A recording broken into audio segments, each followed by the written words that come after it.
ବାପା।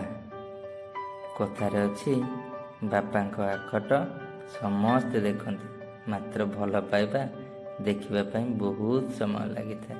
ଏ କଥାଟିର ସାରମର୍ମ ବୁଝିବା ପାଇଁ ଆମେ ଗୋଟିଏ କାହାଣୀଟିଏ ଶୁଣିବା। ଗ୍ରାମ ଗୋବର୍ଦ୍ଧନପୁର।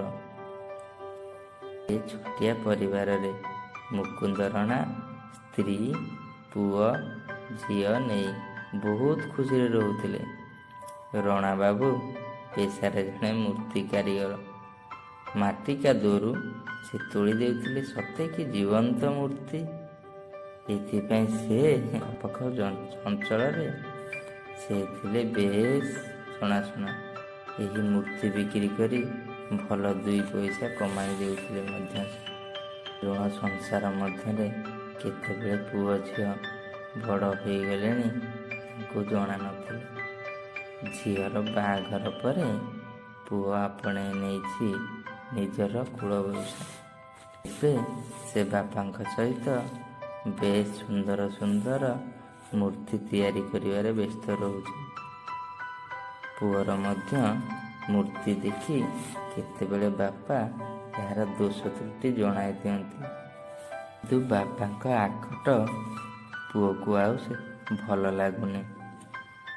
ଧୀରେ ଧୀରେ ଏହାକୁ ସେ ଖରାପ ବୋଲି ଭାବିଲାଣି। ଦିନେ ପୁଅ ଗୋଟିଏ ମୂର୍ତ୍ତି କରୁଥିବା ସମୟରେ ବାପା ମୂର୍ତ୍ତିଟିକୁ ଦେଖି ଏହାର ତ୍ରୁଟି ସୁଧାରିବା ପାଇଁ ଉପଦେଶ ଦେଲେ।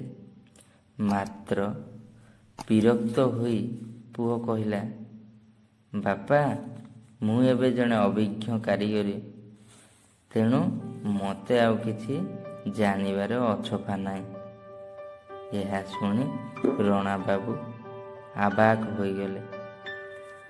ମୁହଁରେ ଶୁଖିଲା ହସ ଟିକିଏ ହସି ଦେଇ ଥକା ମାରି ବସି ପଡ଼ିଲେ। ଆରଦିନ ସକାଳୁ ଝିଅ ଘରକୁ ସହର ପଳାଇଲେ। କିଛି ଦିନ ପରେ ପୁଅ ନିଜେ ନିଜେ ଜାଣିପାରିଲେ ଯେ ଆଗ ପରି ମୂର୍ତ୍ତି ବିକ୍ରି ହେଉନି।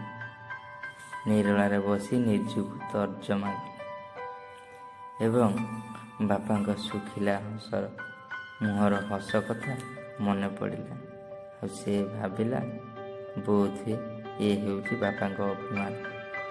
ଏଥିରୁ ଆମେ ଜାଣିଲେ ପିତାମାତା ଗୁରୁଜନମାନଙ୍କର ଆଖଟ ଆମ ପାଇଁ ଆଶୀର୍ବାଦ।